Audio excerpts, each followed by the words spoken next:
Morning and welcome to our program this morning. We're going to be looking at the very interesting topic of what China is up to in Africa and what the implications are for U.S.-Africa policy and our foreign relations.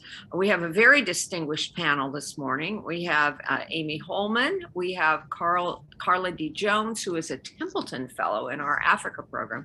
We have Ambassador David Shinn, and moderating our discussion this morning is our own Ambassador Charles A. Ray, who is a member of FPRI's Board of Trustees and the chair of our Africa program. He was also the former ambassador to the Kingdom of Cambodia and Zimbabwe, and he also had a 20-year career in the U.S. Army.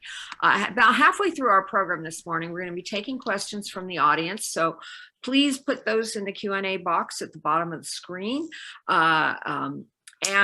We also, as always, want to thank our donors and supporters who are on this call. And for those of you who aren't in one of those categories, encourage you to donate and become a member. We can't do this without your support. So without further ado, I'll turn the program over to Ambassador Ray. Thank you very much, Ambassador. President Shinn, and welcome to all of you. As many of you in the audience might know, we last year had a presentation on the U.S.-China competition in Africa from an African perspective. This morning we have a panel of distinguished experts who will look at this issue of China in Africa from a U.S. perspective. We have Ambassador David Shinn, who's been an ambassador in Ethiopia and has studied Africa extensively.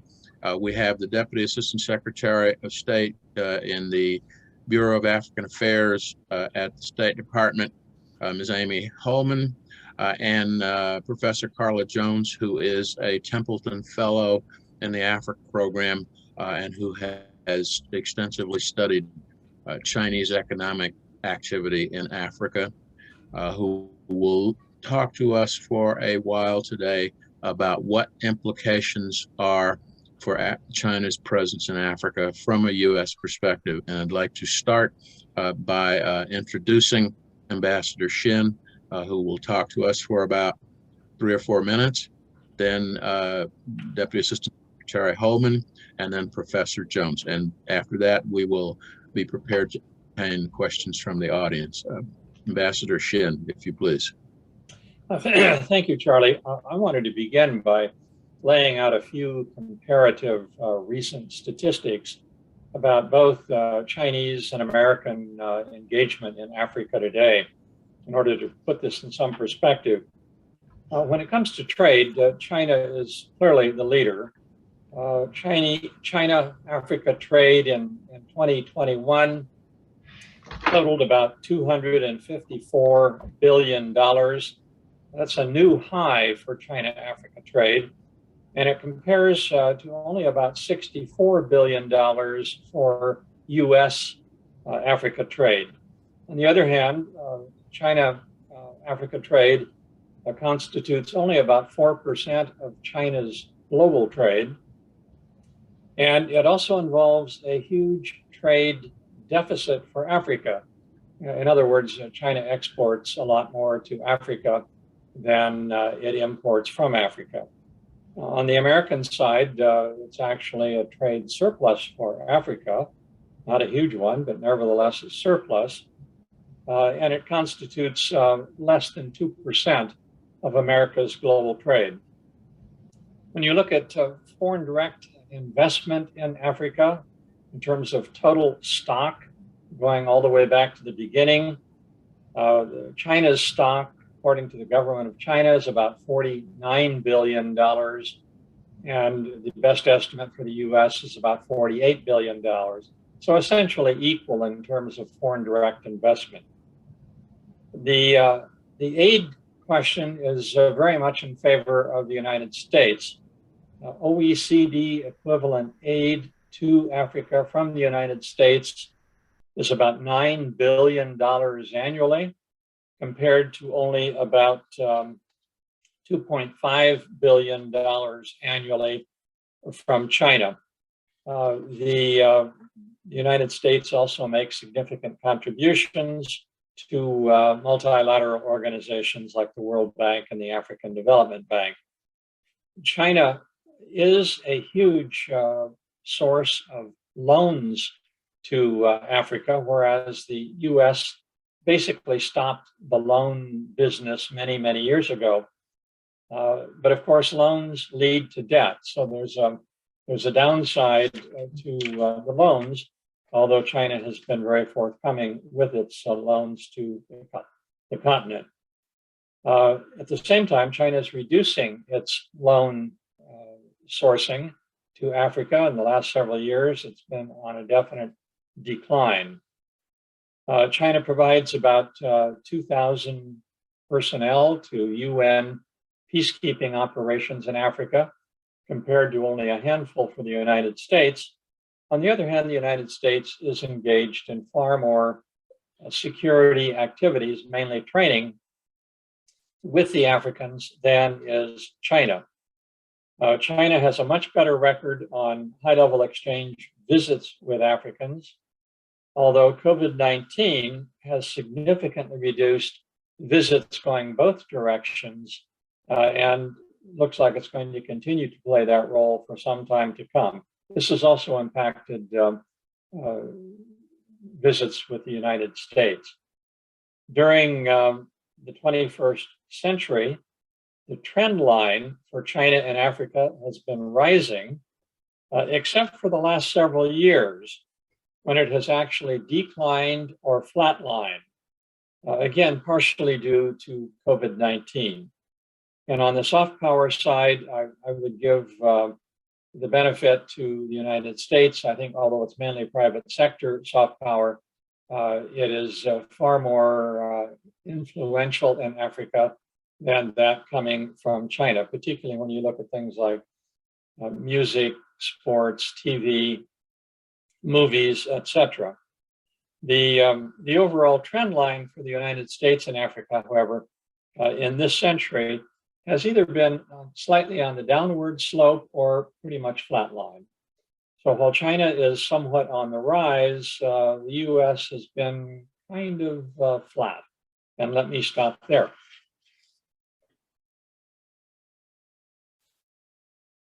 Thank you very much, Ambassador Shinn. Ms. Holman? Okay, thank you very much, Ms. Flynn, for hosting us today, and thank you, Charlie, for pulling us all together and asking me to be part of this distinguished panel. I'm really pleased to be here this morning, even if we are virtual, to talk about the State Department and the U.S. government perspective on China's presence in sub-Saharan Africa. First, I'd like to step back and put things in a historical perspective. China and the peoples of China and sub-Saharan Africa have had a relationship dating back until at least the 1400s, with trade in coastal areas and those sorts of activities. I was really intrigued to learn that, and it's very interesting about how historical the relationships between those two areas have been, and also China's and also sub-Saharan Africa's relationships with many parts of the world that date back quite a bit of time. But like all long relationships, they evolve. Today, China is looking to extend its influence across the continent.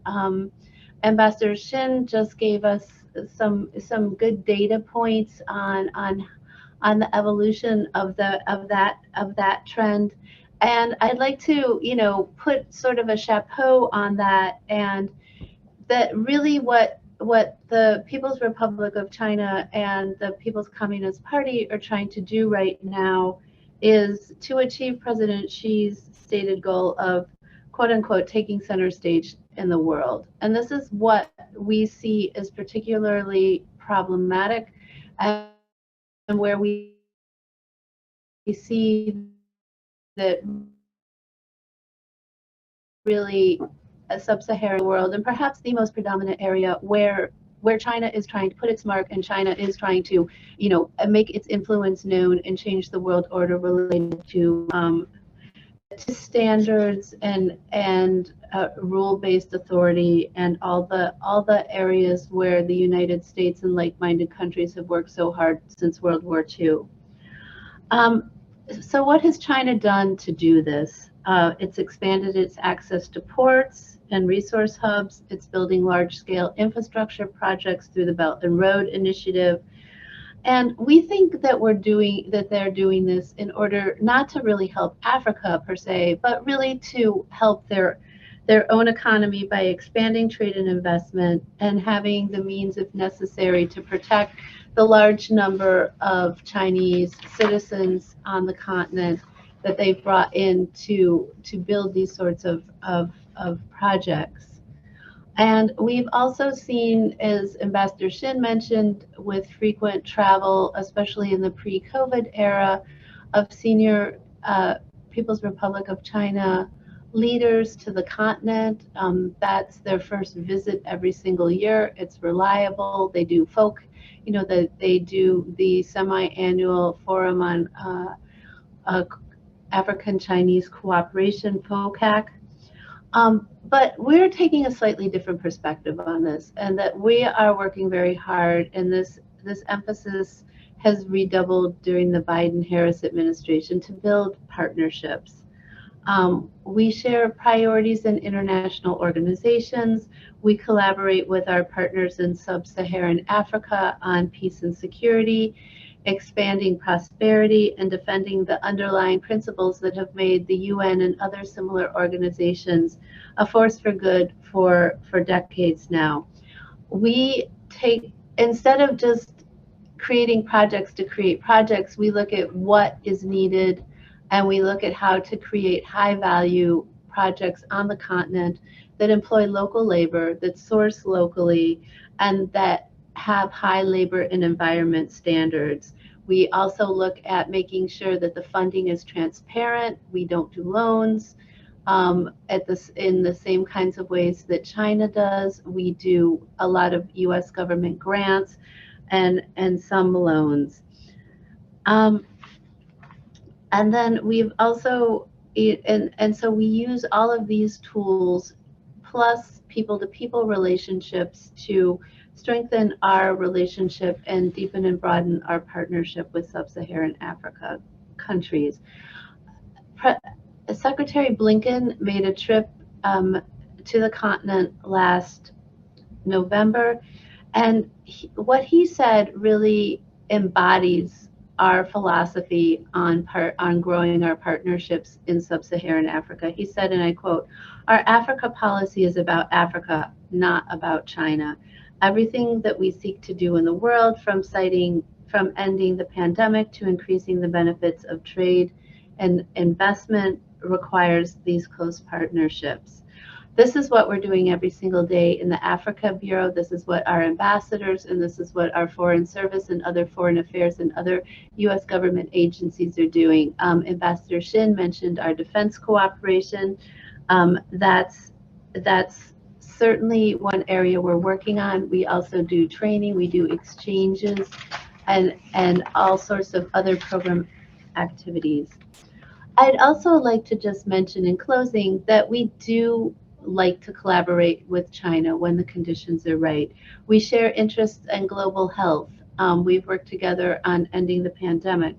We are both very interested in countering maritime security, particularly in the Gulf of Guinea. We're both very interested in food security, peacekeeping, and economic growth in Africa. So wherever possible, we believe that shared cooperation in these common interest areas is the most expedient way to achieve some of our key global goals for the benefit of all countries and all parties, especially our African friends and partners. Thank you for inviting me, and I'll turn it back over to you, Ambassador Ray. Well, thank you, Ms. Holman. And before I introduce, let Professor Jones have her say, I'd like to introduce a last-minute relief pitcher in this game, Professor Paul Nantulya, who is a research associate at the Africa Center for Strategic Studies at the National Defense University. And he is a welcome addition to this panel. Professor Jones, you have the floor. Okay, thank you. The perspective I want to take is an extension of the research that I've done with some colleagues as Templeton Fellows. In looking at China's presence in Africa, in some respects, we say that China's solving the problems of respective countries instead of looking around and kind of considering who else is present. The sentiment of some African citizens is that they favor democratic government ideals, yet they really appreciate the advancement that non-democratic governments have provided that facilitate growth and trade.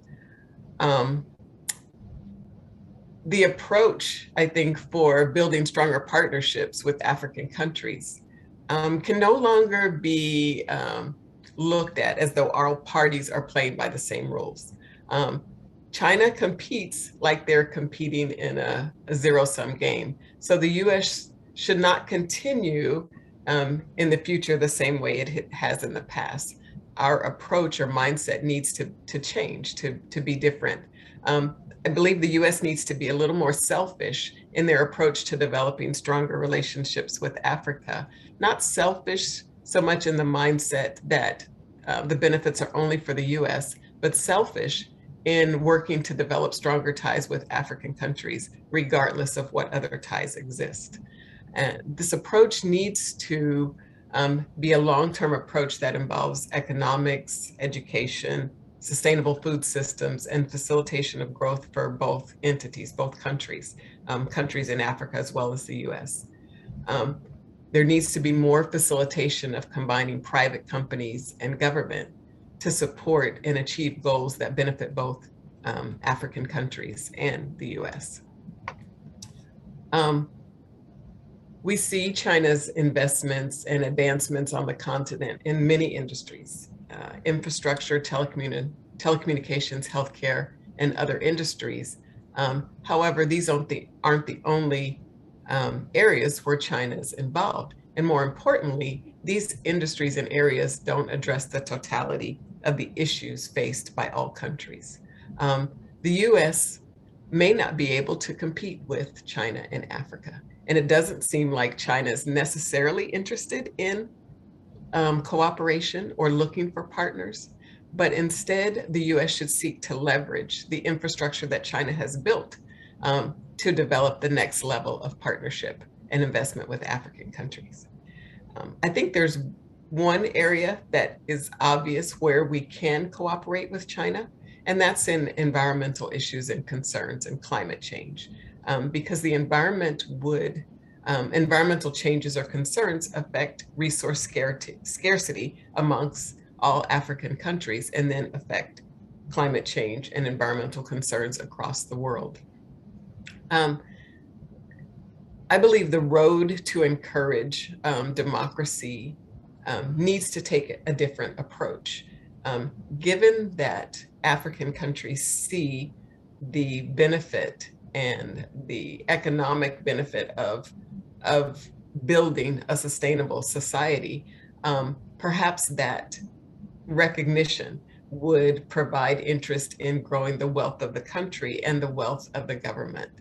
The US can be a partner in that and partner with the nuances of a particular African country instead of trying to partner on regional levels, but really to recognize the uniqueness of each country and its needs and to attend to those special development needs. I think there are important places where we can do that in terms of revising existing trade agreements, working on sustainable food systems, and through education and human resource development. And I'll end there. Thank you, Professor Jones. Professor Nantulya, and I hope I pronounced your correctly. Would you care to make a few remarks? Thank you. Thank you, Ambassador Ray, and it is truly a pleasure to be on this panel with colleagues. I've been out of the loop, and I'm still out of the loop in some way. So this is a very, very refreshing opportunity for me, my first engagement in many months. Let me just say 4 or 5 things very briefly. The first is that, as Amy noted, there is an ebb and flow in as far as China's engagements with African societies is concerned.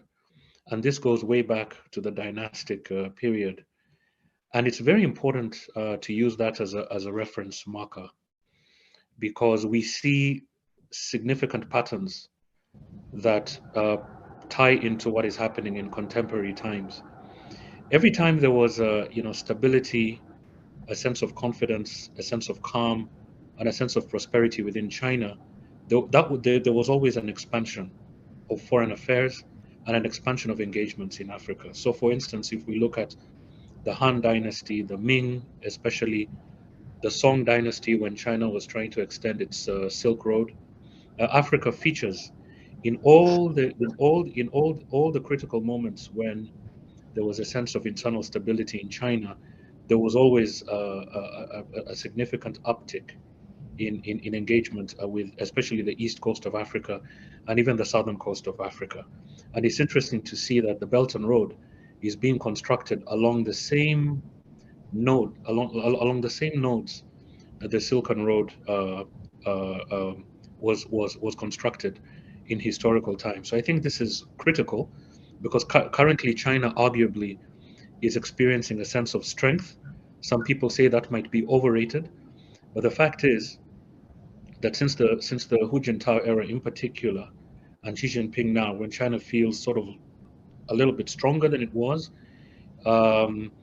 we've seen an uptick in engagement with African countries. That's the first thing I'd like to say. The second thing I'd like to say is that China, since we're talking about democracy and democratization, China has always had a very powerful sense of itself and its role in the world system. I think it's important to remember that China did manage an international system for over 2,000 odd years, an international system, and a lot of these concepts and principles are still very much alive in China as a contemporary foreign policy.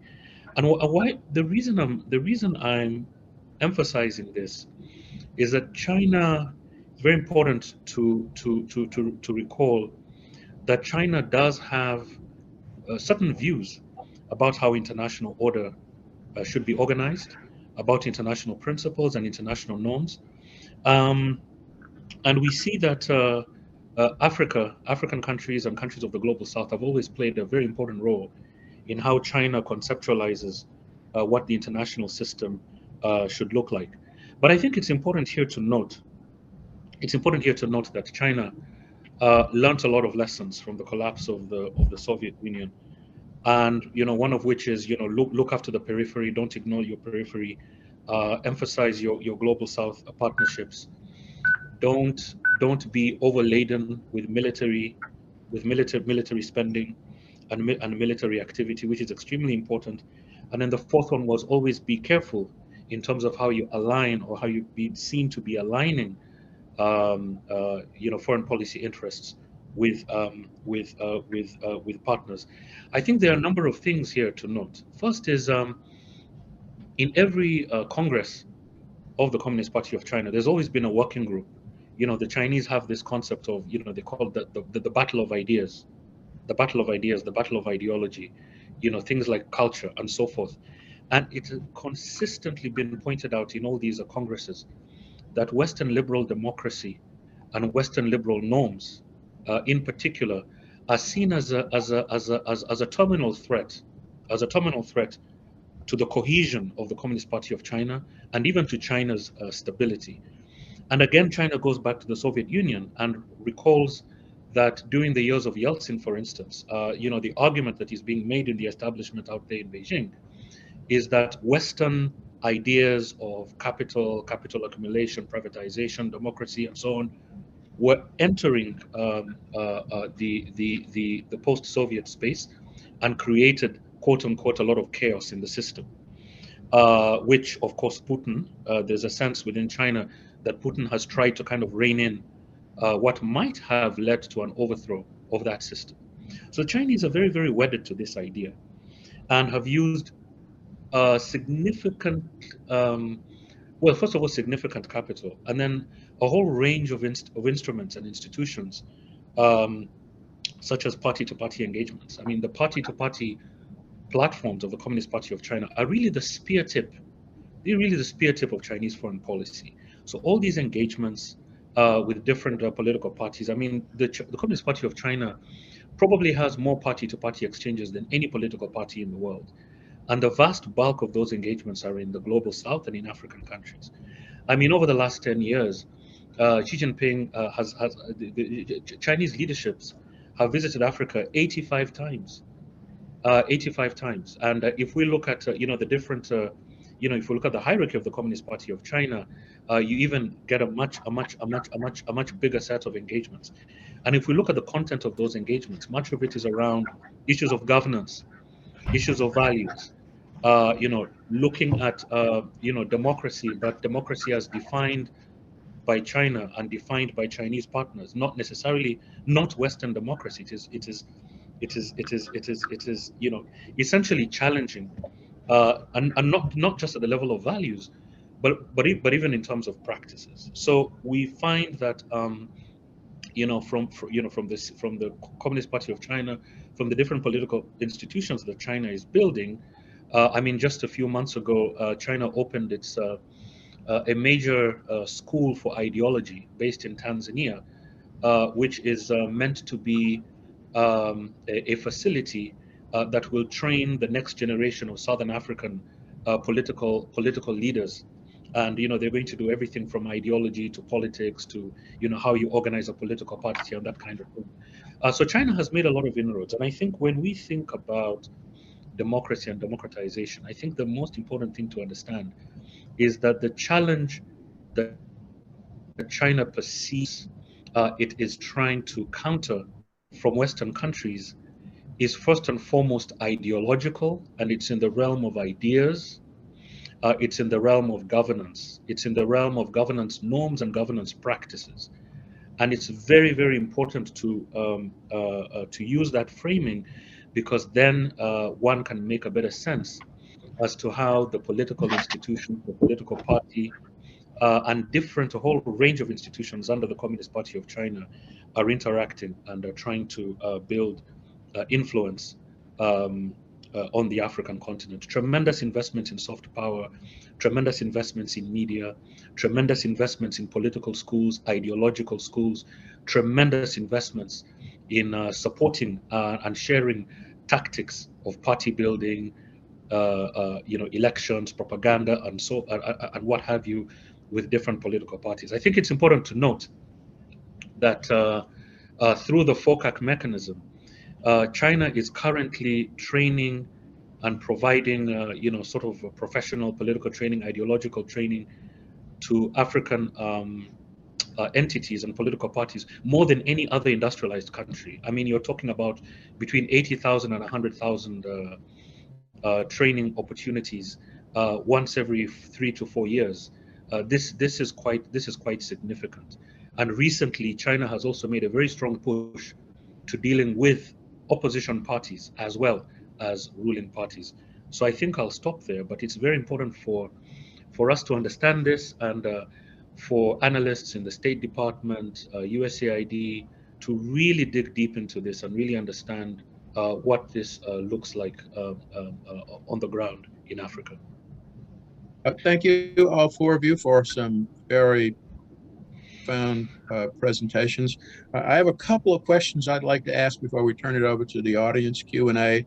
And one which I think this one would probably be best answered in the first instance by Deputy Assistant Secretary Holman, and then I'd like Professor Jones.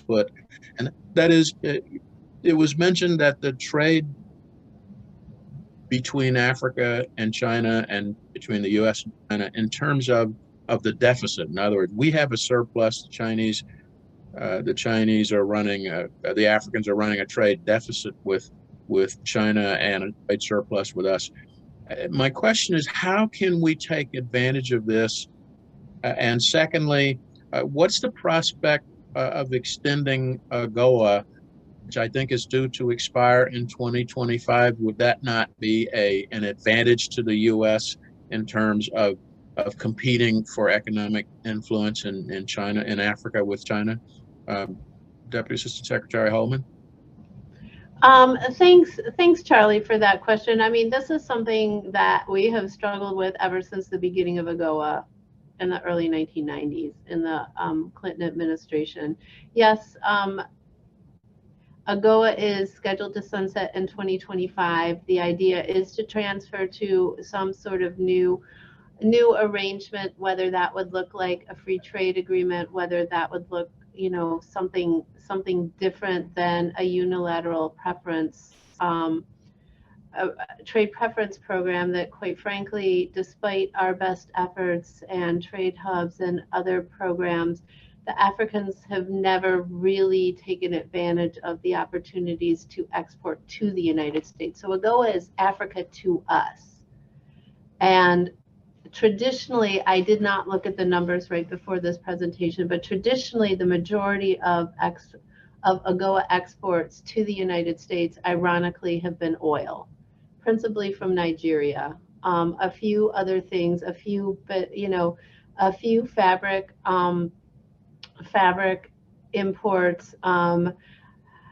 For a while, there was quite a bit of, there were a few auto plants in South Africa that were making like Mercedes parts or other car parts to source U.S.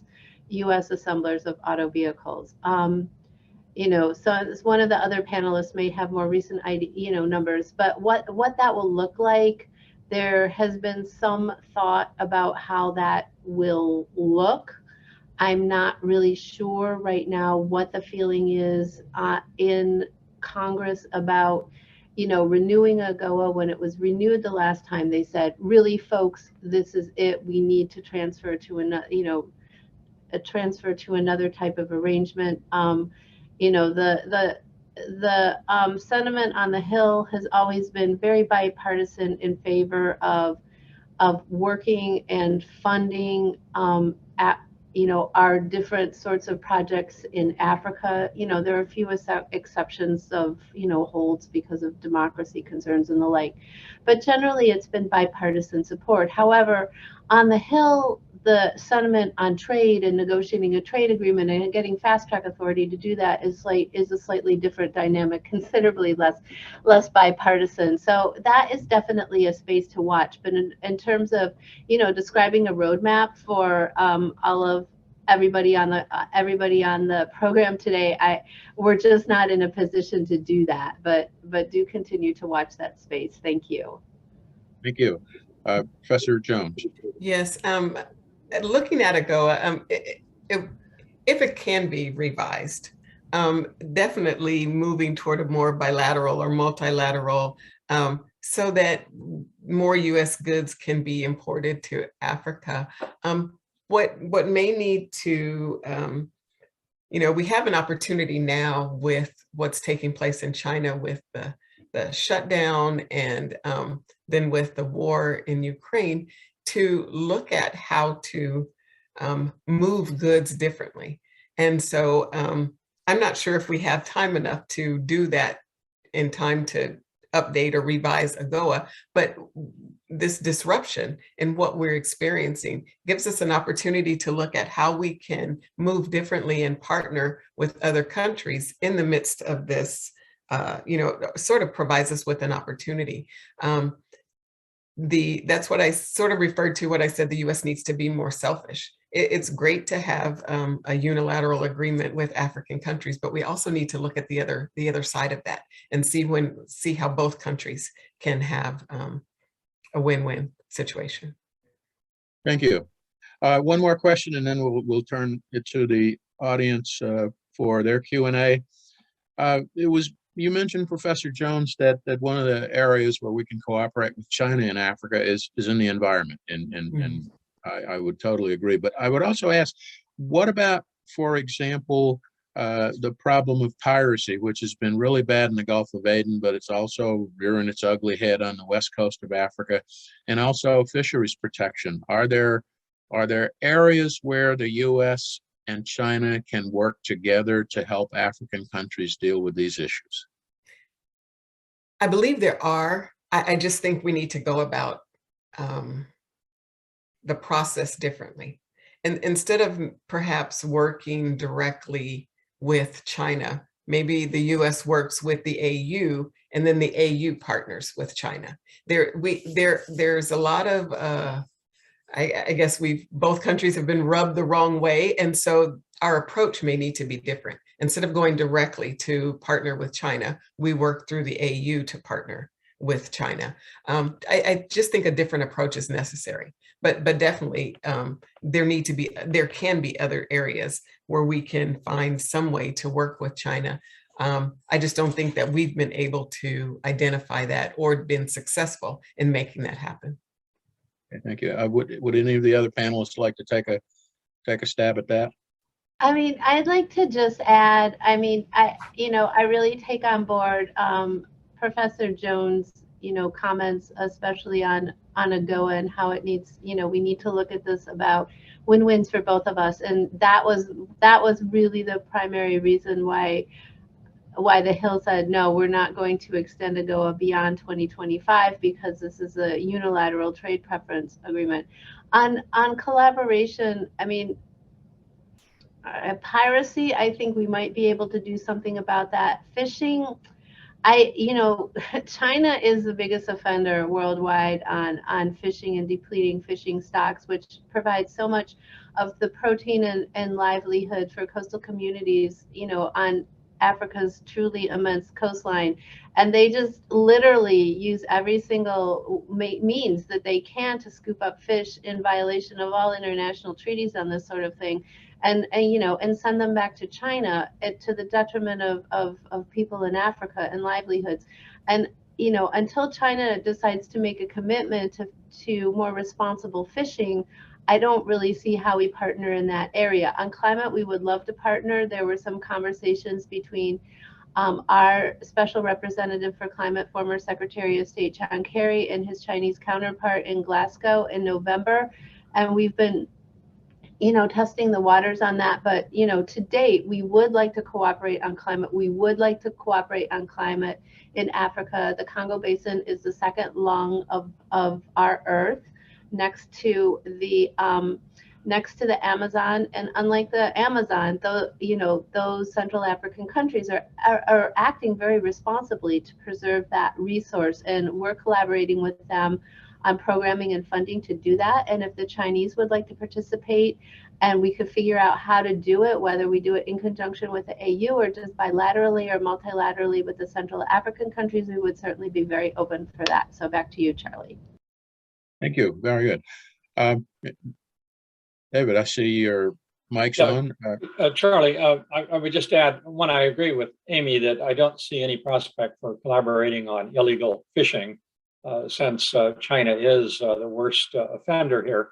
I think there is a possibility of collaborating on, it's not so much piracy in the Gulf of Guinea as it is armed robbery and the capturing of crew members off of ships.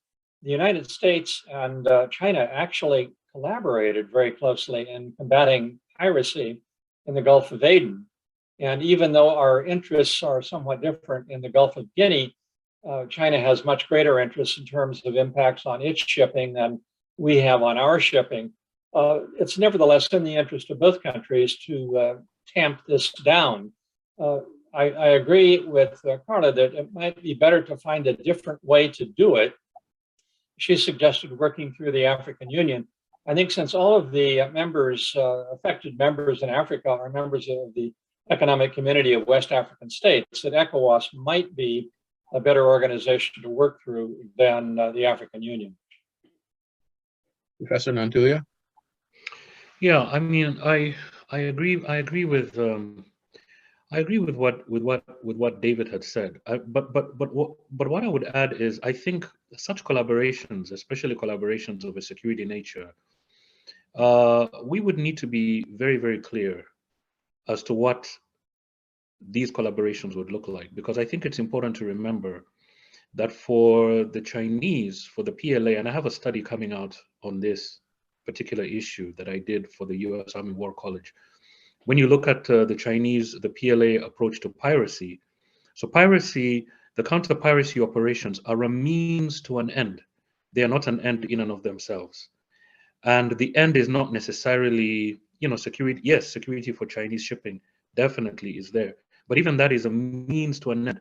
It's a means to develop experience, to develop capabilities, to be able to conduct expeditionary operations. I think the PLA writings, the PLA doctrine has made it very clear that these engagements in African waters have been looked at very strategically, in the sense that it is pretty much the only body of water in the world, because things are very, very hot in the Western Pacific with all the problems with Japan and all these other countries. But African waters offer China a permissive environment to develop the kind of expeditionary capabilities that it might need, not just on the African continent, but elsewhere. That is the goal.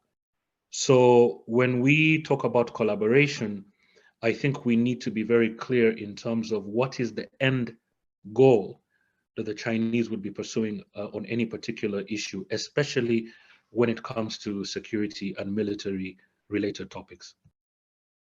Well, thank you. Thank you, all four of you. And now I will turn it over to our president, Raleigh Flynn, who will moderate the questions from the audience. Thank you, Ambassador Ray, and thank you, our panelists. Very interesting comments. We have a lot of questions. I'd first like to go back to some of the things that Professor Nantulya was talking about, and ask a little bit more about cultural diplomacy and the cultural relationships, and what are we as the United States doing to compete on the cultural level in terms of particularly the next generation. And after Professor Nantulya, I'd like to hear what Deputy Assistant Secretary Holman would say on that as well.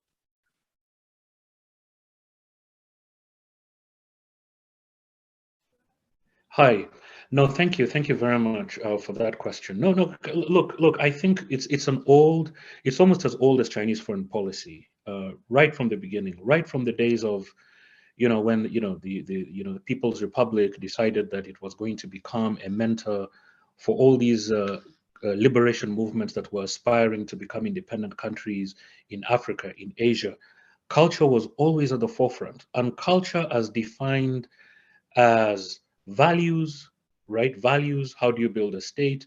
What kind of international system would be more beneficial, to quote unquote marginalized countries that are on the periphery of international order. Remember, at the time, China was ejected from the Security Council, so China was not really a big power player, did not see itself as such, and therefore identified itself as a quote unquote fellow developing country. So in a sense, China's push to kind of infuse and inject alternative values, alternative norms, alternative practices, especially in Africa, where, you have these newly independent African countries that are now coming to be. You have these Asian countries, sort of the Afro-Asia solidarity. There was always that political underpinning, that political and ideological underpinning. Hence, you had Xinhua News Agency moving into Cairo, very, very early on. And David would know this very well. The party-to-party ties. So essentially, culture, looking at media, looking at the party-to-party ties, looking at youth, looking at developing the next generation of leaders. And it's not just African delegations it's not just Chinese delegations going to Africa, but African delegations going to China, and China also establishing institutions on the ground on the African continent, right, to train and reach a larger number of elite And these elites are not just political elites, but also media. I mean, you know, China is offering, I think it's a 14-month media fellowship for African journalists, right? They go and intern in different Chinese media organizations and so forth. And as I mentioned earlier, reaching out to opposition parties and that sort of thing. I mean, even with countries like Kenya that have traditionally been very, very strong, had very, very strong ties with the West. I mean, we saw a very, very, very strong engagement from the Communist Party of China, particularly during the Kenyatta administration, right, to build up that party, to build up those political structures. You look at the Confucius Institutes, and it's not really about Confucian culture. It's not really about that. It's also about, you know, essentially political values, right? And currently, you know, they're second only to Alliance Française in terms of the number of cultural institutions that they've been able to establish on the African continent. In 2000, there was 0, right? Right now, they're second only to Alliance Française. So it's all tied to that political approach that I was discussing earlier.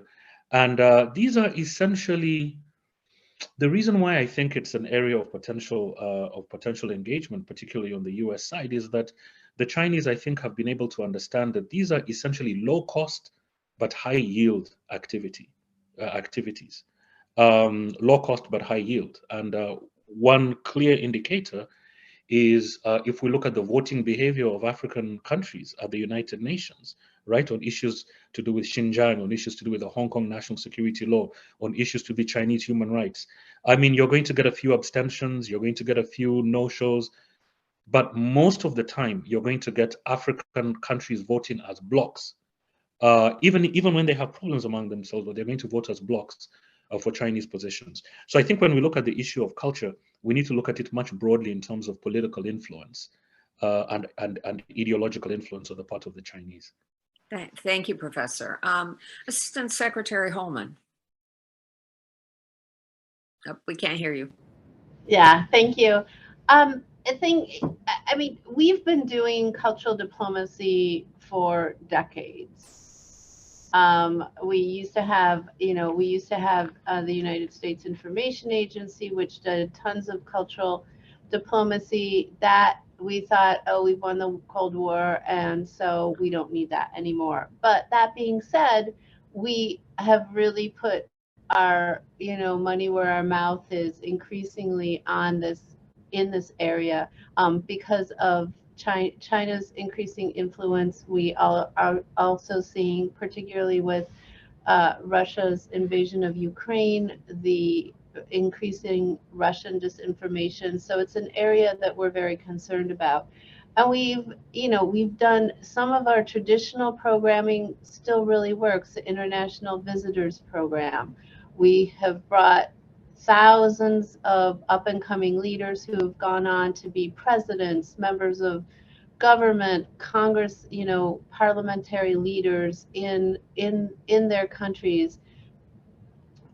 We have, of course, our flagship program, the Fulbright program. We have, it's about a decade old now, the African Leaders Initiative program, where we bring up-and-coming leaders to the United States for an academic plus a more practicum-based experience, and then we work actively with those networks. We have high school exchanges. We're doing more of the traditional cultural, sending musicians out and all of that. And then the Chinese, interestingly enough, have been visiting our American corners and our American centers, where we have these open spaces that have air conditioning, internet, books, desks, 3D printers, and all of that. And to see, they've been patterning their Confucian institutes after our American centers and our American corners, which we've had for decades, and that we've, been very careful to keep them up with 20th century, or 21st century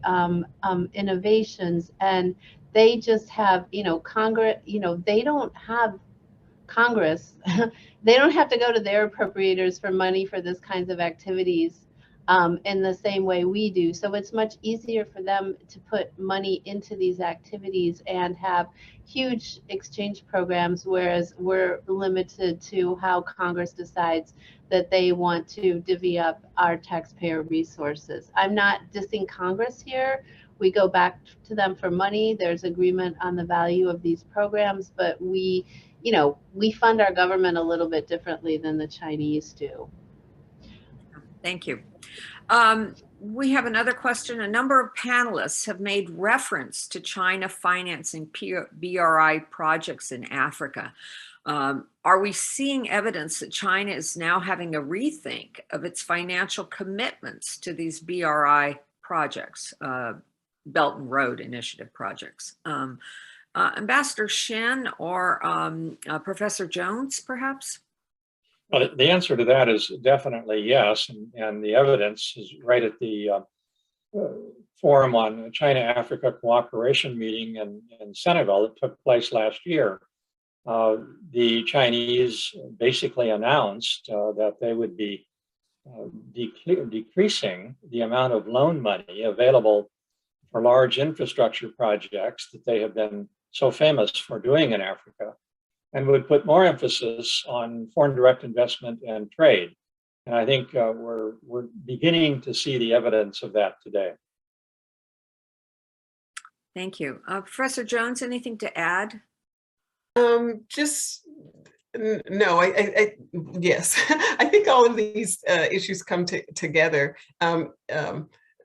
According to what Professor Nantulya had said, in looking at the end goal and keeping the end goal in mind, even in China, changing from loans to more FDI, there's still an opportunity for heavy influence and for that end goal to be influenced politically.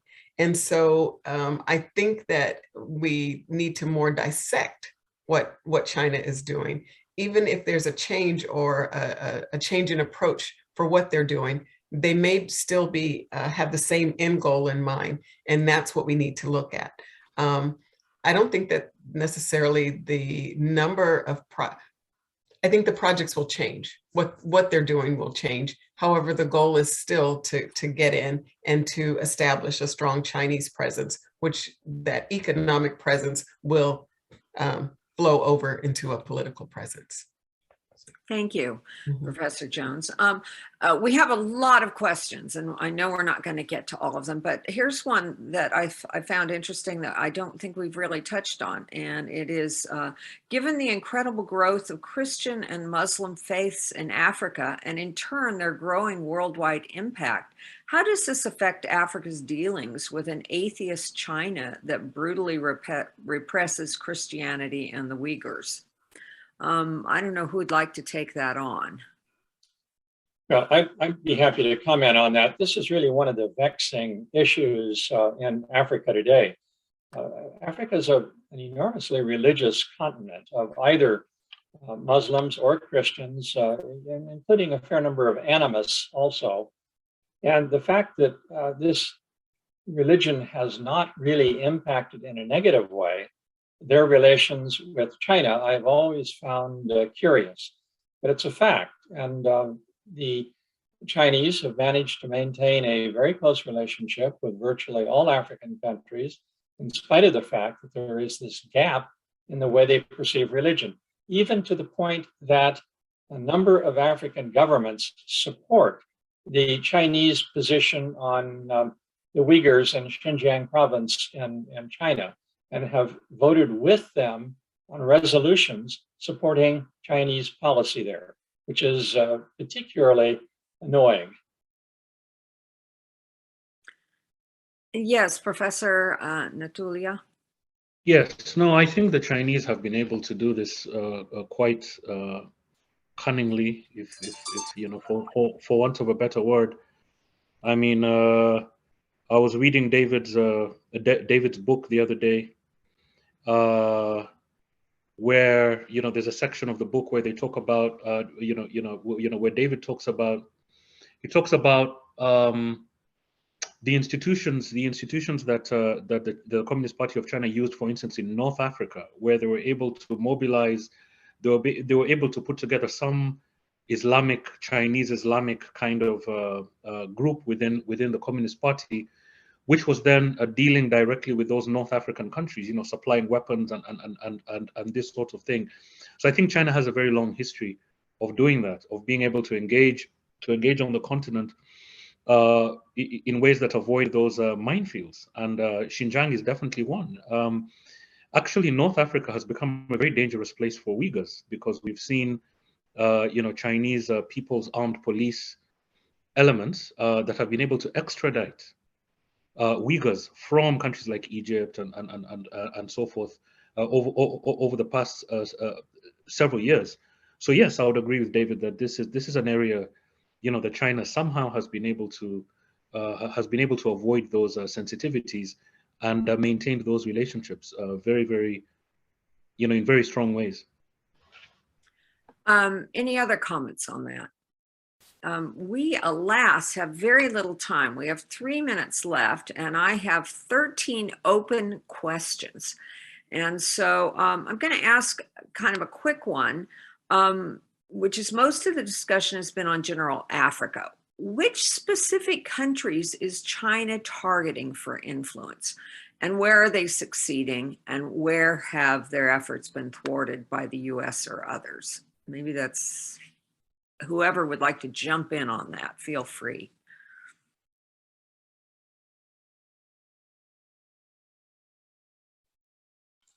In 1 minute or less? Well, and no one else is jumping in, so I will. I would suggest that, and this is a gross generalization, you can point to all kinds of exceptions. But first, I think China is looking at the big, important countries on the continent, countries like South Africa, Nigeria, Egypt, Algeria, Ethiopia, to some extent, the Ghanas and the Kenyas of the continent. But it also is picking a couple of strategic ones that are not big and important, like Djibouti, because it has a military base there. And it's very careful to try to go into those countries that it considers to be the important ones for the future of the continent, and to spend a little more time there than in the rest of Africa. You see them spending less time in places like Togo and Benin, for example. Thank you. And alas, we have come to the end of our program, and we have 12 open questions, plus I think a couple more in our chat box. So with apologies to our audience, we just don't have time, but this means we're going to have to come back. Thank you to our distinguished panel, Deputy Assistant Secretary Holman, Professor Jones, Professor Nantulya, Ambassador Shinn, and of course Ambassador Ray, our chair of our program and a trustee for FPRI. Thank you again for spending time with us. Thanks to the panelists and thanks to our supporters. Please take care and come back. Thank you. Thank you.